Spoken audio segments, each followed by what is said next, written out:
তো এর আগের ভিডিওটাতে আমার অনেক ভাইয়েরা বোনেরা অনেক প্রশ্ন করেছো। আমি যদিও সমস্ত কিছু দেখিয়েছি তোমাদের যে কীভাবে তোমরা জামালপুর স্টেশন থেকে পুরো একবারে আদর্শ পরীক্ষা কেন্দ্রালয়ে পৌঁছবে। তাও তোমাদের মনে অনেক রকম প্রশ্ন রয়েছে।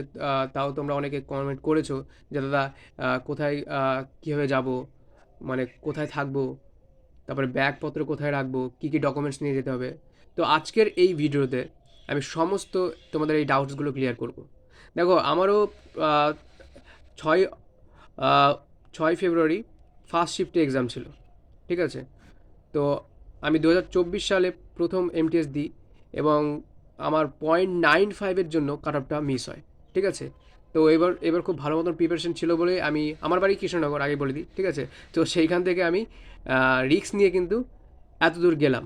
কারণ আমি ইউটিউবে অনেক সার্চ দিয়েছি যে দেখি কোনো গাইডেন্স পাই নাকি, কোথায় ঠিক এক্স্যাক্ট লোকেশনটা কোথায়, মুঙ্গেরের কোথায়, স্টেশন থেকে কত দূর।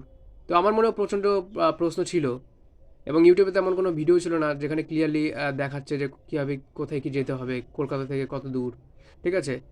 তো এভাবে অনেক রিসার্চ করে, ঠিক আছে, গেলাম।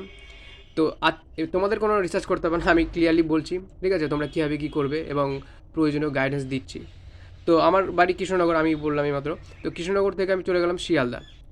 এবার হাওড়া থেকে ডাইরেক্ট তোমাকে যেতে হবে জামালপুর, ঠিক আছে। হাওড়া স্টেশন থেকে ডাইরেক্ট তোমাকে জামালপুর যেতে হবে। এবার তুমি দেখো তোমার শিফট কখন।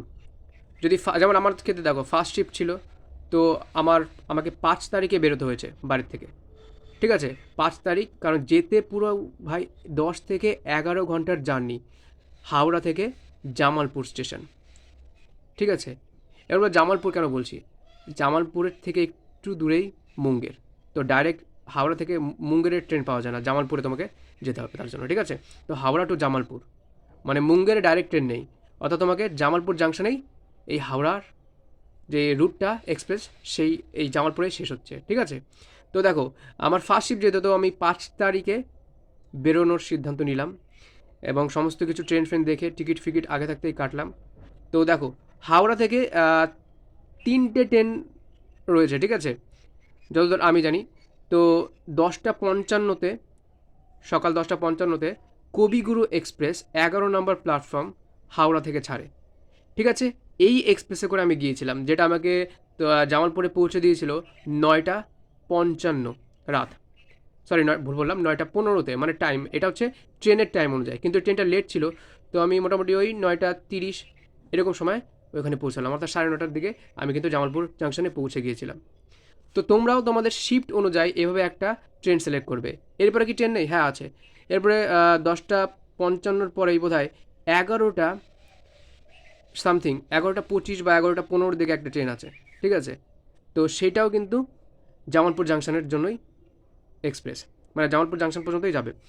তো এরপরে কিন্তু আবার একটা ট্রেন আছে রাত 8টা 30 না 20-তে, তোমরা একটু দেখে নেবে, ঠিক আছে। 30 বা 20 আমার ঠিক এক্স্যাক্ট মনে নেই। তো এইটা হচ্ছে ডাইরেক্ট কিন্তু জামালপুরে যাবে। এটা তোমাদের সকাল যত সম্ভব 5টা, 5:30টায় বোধ হয় তোমাদের স্টেশনে নামিয়ে দেবে, ঠিক আছে। তো এই হচ্ছে 3টে ট্রেন, তোমাদের যেইটা কনভিনিয়েন্ট মনে হবে, যেইটা তোমাদের শিফট অনুযায়ী কমফোর্টেবল সেইটা। তোমরা যদি মনে করো এই যে লাস্টের অপশানটা চুজ করবে, লাস্টের ট্রেনটা, তাহলে এইটাতে করে যদি যাও তাহলে সুবিধা হবে, কারণ সারা রাত তাহলে স্লিপারে তোমাকে মানে টিকিটটা স্লিপারের কাটতে হবে এবং স্লিপারের টিকিট কাটলে তুমি সারা রাত ট্রেনে খুব আরাম করে, যদি তোমার জার্নি করার অভ্যাস থাকে তাহলে তুমি খুব আরাম করে রেস্ট ফেস্ট করতে পারবে ট্রেনেই। তো সকালবেলা পৌঁছে যাবে এবং সেখান থেকে ডাইরেক্ট টোটোতে বা অটোতে করে খুব সহজেই কিন্তু ডাইরেক্ট তুমি আদর্শ পরীক্ষা কেন্দ্রতে পৌঁছতে পারবে। অথবা যেটা আমি করেছিলাম, আমারও ফার্স্ট শিফটে এক্সাম ছিল 6 তারিখ।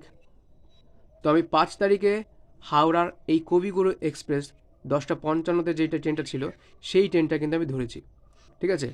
কারণ আমি নতুন, আমি জানতাম না যে কীরকম কী পরিস্থিতির সামনে পড়তে হবে, তাই কবিগুরু এক্সপ্রেসটা আমি ধরলাম 10টা 55 ট্রেন, ঠিক আছে। 11 নম্বর প্ল্যাটফর্ম থেকে এটা পাক্কা কিন্তু 10টা 55-তেই ছাড়ে, এক্স্যাক্ট 10টা 55-তে, ঠিক আছে। তো এইটা ধরলাম, এইটা ধরে সোজা পৌঁছে গেলাম 9টা 30-এ জামালপুর এক্সপ্রেস, মানে জামালপুর স্টেশনে। তো সেইখান থেকে জামালপুর স্টেশন থেকে এবার তোমার সামনে দুটো অপশান আছে, ঠিক আছে। দেখো এখান থেকে অটো এবং টোটো কিন্তু তুমি অ্যাভেলেবেল পেয়ে যাবে। তো মুঙ্গের তুমি জামালপুর থেকে মুঙ্গের স্টেশন যাওয়ার জন্য কিন্তু অটো পেয়ে যাবে। 1 নম্বর প্ল্যাটফর্ম থেকে সোজা নিচে নামবে এবং সেইখানে কিন্তু অটো স্ট্যান্ডে প্রচুর অটো দাঁড়িয়ে রয়েছে যারা মুঙ্গের বলে চেল্লাবে। তো সেইখানে গিয়ে তুমি বলবে যে আমি আদর্শ পরীক্ষা কেন্দ্রের ওখানে যাব। ঠিক আছে? তো তোমার যদি আগে থাকতে কোনো হোটেল ভাড়া করা থাকে বা কোনো ডরমিটরি ভাড়া করা থাকে তাহলে তো খুবই ভালো। তাহলে তুমি সেইখানে যাবে। যেমন আমি যেই ডরমিটরিতে ছিলাম সেটার নাম হচ্ছে সাই ডরমিটরি। এটা ঠিক 1 কি 1.5 কিলোমিটার ওই আদর্শ পরীক্ষা কেন্দ্র থেকে। তো আমি সেইখানে স্টে করি এবং এখানে চার্জ মাত্র হচ্ছে 200 টাকা, 200 থেকে 300 টাকা। তো খুব সুন্দর পরিষ্কার পরিচ্ছন্ন এবং সেফ। তো এইখানে আমি এই ভিডিওতে, ঠিক আছে, ছবিটা দেখিয়ে দেবো যে কেমন কেমন কী রুম, ঠিক আছে, আমি কেমন জায়গায় ছিলাম। তো এইখান থেকে খুব সহজেই তুমি থাকা জায়গা পেয়ে যাবে।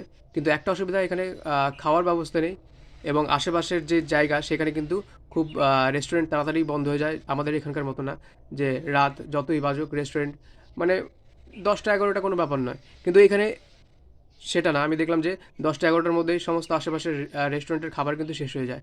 তো তুমি এক কাজ করতে পারো, যদি বাড়ি থেকে কোনো খাবার নিয়ে যাও তো খুব ভালো, না হলে ঠিক আছে স্টেশনে নামার পরেই ওইখান থেকে রেস্টুরেন্ট থেকে কিছু একটা কিনে নেবে।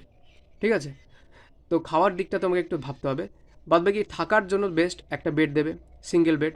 যদি তুমি সিঙ্গেল বেড নাও এবং একটা রাতের জন্য যদি থাকো, অর্থাৎ তোমার চেক ইন হবে রাত 11টা বা 10টা, যখনই তুমি চেক ইন করো সকাল 10টা বা 11টাতে বেরিয়ে গেলে, তো তোমার কিন্তু ভাড়া পড়বে 250 কি 200 টাকা। ঠিক আছে? আমার যেমন 200 টাকা পড়েছিল, খুবই কম ভাড়া। এবং খাওয়ার দিকটা তোমাকে দেখতে হবে এবং জায়গাটা খুবই পরিষ্কার। ঠিক আছে? তোমাকে অ্যাটাচ বাথরুম এবং সমস্ত কিছু দেওয়াই থাকবে ওর ভিতরে, এবং একটা ব্ল্যাঙ্কেটও দেবে, একটা বেড থাকবে। ঠিক আছে? সমস্ত কিছু থাকবে। তো কোনো অসুবিধা হবে না। আমি এখানেই ছিলাম এবং সকালবেলা আমি অ্যালার্ম দিয়ে রেখেছিলাম ফোনে। তো সকাল আমি মোটামুটি 6টায়, পাক্কা 6টার দিকে এইখান থেকে বেরিয়ে গেলাম, চেক আউট করলাম এই সাই ডরমিটরি থেকে। তো সেইখান থেকে খুব সহজেই একটু দূরে এই রাস্তায় ওইখান থেকে অটো পেয়ে গেলাম। সোজা আমাকে বললাম যে আদর্শ পরীক্ষা কেন্দ্রালয় লে যাইয়ে। তো খুব সহজেই, ঠিক আছে, মাত্র 20 টাকাতে পৌঁছে দিল একেবারে পরীক্ষা কেন্দ্রের সামনে। তো তোমরা ঠিক এক্স্যাক্টলি সেমভাবে এখানে আসতে পারো। ঠিক আছে?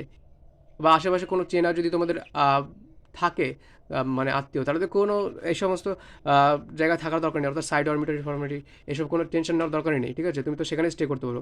কিন্তু বাই চান্স, যেমন ম্যাক্সিমাম লোকের নেই, ঠিক আছে, তো এই সাইড ডরমিটরি কিন্তু খুবই মানে একটা সুন্দর একটা অপশন। ঠিক আছে? অথবা সেকেন্ড অপশন হচ্ছে, আমি ওখানে গিয়ে যা দেখলাম যে আদর্শ পরীক্ষা কেন্দ্রালয়ের পাশেই, ঠিক আছে, মনে করো এই যে পরীক্ষা কেন্দ্রালয়, তার সামনে দিয়ে একটা রাস্তা চলে গেছে। তো এইখানে ঠিক এই এই জায়গাটাতে একটা কিন্তু মানে থাকার জন্য ব্যবস্থা রয়েছে। এখানে আরও কম দামে, অর্থাৎ 100 থেকে 150 টাকা। কিন্তু এখানে কি অনেকজন থাকবে, ঠিক আছে, একটাই রুম এবং অতটা পরিষ্কার পরিচ্ছন্ন নয়। তো এখানে তোমাকে থাকতে হবে অনেকজনের সাথে। তো এখানে কিন্তু থাকার ব্যবস্থা রয়েছে স্টুডেন্টদের জন্য স্পেশাল। ঠিক আছে? এটা আমি ওইখানে গিয়ে দেখলাম, আমি জানতাম না। এবং এটা কিন্তু তুমি গো আই বিবো অ্যাপ বা মেক মাই ট্রিপ অ্যাপেও কিন্তু এটা তুমি পাবে না। তো এখানে তোমাকে আনঅফিসিয়ালি ওখানে গিয়েই দেখতে হবে। তো এই অপশানটাও তুমি মানে চুজ করতে পারো। অর্থাৎ তুমি ডাইরেক্ট কিন্তু তুমি মানে জামালপুর স্টেশন থেকে ডাইরেক্ট তুমি চলে গেলে আদার্স পরীক্ষা কেন্দ্রালয়, ওইখানে গিয়ে খোঁজ নিলেই তুমি এইখানে কিন্তু স্টে করতে পারবে। তাহলে কি সকালবেলা উঠে ডাইরেক্ট তুমি পরীক্ষার চলে আসলে হাঁটতে হাঁটতে একবার সামনেই। ঠিক আছে? মানে পাশেই। তো এই অপশানটাও চুজ করতে পারো যদি তোমার সুবিধা হয়। তো এই দুটো অপশন, আমি যেহেতু সাইড অরমিটিতে ছিলাম তো আমি টোটোতে করে পৌঁছেছিলাম, মাত্র 10 থেকে 15 মিনিট লাগে। তো আমি মোটামুটি আমার সাড়ে 7টা, 7:30 হচ্ছে রিপোর্টিং টাইম ছিল, 8:30টার মধ্যে গেট বন্ধ করে দেবে। তো আমি 6টার সময় বেরিয়ে পাক্কা 6:20-20 সময় পৌঁছে গেছিলাম। অর্থাৎ খুবই সুন্দর টাইমে পৌঁছে গেছিলাম 6:20-র মধ্যে। ঠিক আছে? তো আমার কোনো অসুবিধা হয়নি। তো তোমরা এই দুটো অপশনের মধ্যে যে কোনো একটা অপশন চুজ করতে পারো, তোমাদের যেটা সুবিধা মনে হয়। আমি যেহেতু এই অপশনটা জানতাম না, তাই আমি কিন্তু সাইড ডরমিটরিতেই ছিলাম। ঠিক আছে? এবার নেক্সট, হ্যাঁ, অনেকে প্রশ্ন করেছে যে ব্যাগ কোথায় রাখবো, ব্যাগ বা যে সমস্ত জিনিসপত্র। আচ্ছা, তার আগে বলে দিই যে ভেতরে কিন্তু ঢোকার জন্য কেবলমাত্র তোমাকে অ্যাডমিট কার্ড অ্যালাউ করবে, প্লাস তোমার হাতে গভর্নমেন্ট অ্যাপ্রুভ যে কোনো একটা আইডি, আধার কার্ড বা ভোটার কার্ড নিয়ে ঢুকতে হবে। তাছাড়া আর কিচ্ছু না, ঠিক আছে? ক্যাপ, কিচ্ছু না। বা যে কোনো, হ্যাঁ, তোমার যদি বেল্ট থাকে সেই বেল্টটাও কিন্তু বাইরে খুলে রেখে আসতে হবে। অনেকে বেল্ট পরে গেছিলো, যেমন আমারও বেল্ট ছিল, তো সেই বেল্টটা কিন্তু আমি ওই ব্যাগের ভিতরে ঢুকিয়ে রেখে আসতে হয়েছিলো। তো তোমাকে কিন্তু এটা মাথায় রাখতে হবে, ঠিক আছে? কোনো কিছু নিয়ে ঢুকতে দেবে না। Admit card plus government approve যে কোনো একটা আইডি নিয়ে যেতে হবে, হয় আধার কার্ড নয় ভোটার কার্ড। হ্যাঁ, এখানে আধার কার্ডে তোমার অনেকের আবার পুরোনো দিনের ছোটোবেলার ছবি, যেটার সাথে মুখের এখন কোনো মিল নেই, তো সেরকম আইডি থাকলে কিন্তু সেটা একটু অসুবিধা হবে, ঠিক আছে? অ্যাপ্রুভ করবে না। তো তার জন্য কিন্তু সেফ এটাই হবে যে তুমি রিসেন্ট ফটোওয়ালা, যেমন ভোটার কার্ডে হয়তো তোমার রিসেন্ট ছবি আছে যেটা নতুন করা, সেইটা কিন্তু সাথে নিয়ে যেতে পারো, ঠিক আছে? নিয়ে যেতে পারো কি নিয়ে যেতে হবে, ঠিক আছে? যেমন আমার ক্ষেত্রে অসুবিধা হয়েছিল, তো আমি কিন্তু ওই ভোটার কার্ড দেখানোর পরে সেটা আমার সঙ্গে সঙ্গে বললো ঠিক আছে। মানে আধার কার্ডের ছবি পুরনো ছবি ছিল, তার জন্য এটা কিন্তু প্রথমে ওরা নেয়নি। তো এইটা মাথায় রাখবে, ঠিক আছে? তো যেটাতে কিন্তু রিসেন্ট ছবি আছে আইডি প্রুফে, সেইটাই নিয়ে যাবে, ঠিক আছে? তো এবার ব্যাগ রাখার ব্যবস্থাটা বলি। ব্যাগ রাখার ব্যবস্থা ঠিক ঠিক পরীক্ষা হলের সামনেই 3-4টে দোকান রয়েছে, ওরা কাউন্টার। তো সেইখানে 20 টাকাতে তুমি সেফলি ব্যাগ, সমস্ত জিনিসপত্র, মোবাইল খুব সুন্দরভাবে ওরা যত্ন করে রেখে দেয়। তো তুমি সেখানে রাখতে পারো। তারপরে তো খুব সহজেই আহ, ভেতরে প্রবেশ করে আরামসে এক্সাম দাও, ঠিক আছে? কোনো ব্যাপার না। তো আমি এখানে 20 টাকাতে ব্যাগটা রেখেছিলাম, তো ওরাই রেখে দিয়েছিল একটা লকারের ভেতরে। তো এই তো সমস্ত বিষয়টাই বললাম তোকে খুলে, এভাবে কোনো অসুবিধা হবে না আশা করি। তো all the best for your exam. আমার ফার্স্ট ব্লকে এক্সাম ছিল, ঠিক আছে? অর্থাৎ 6 তারিখে।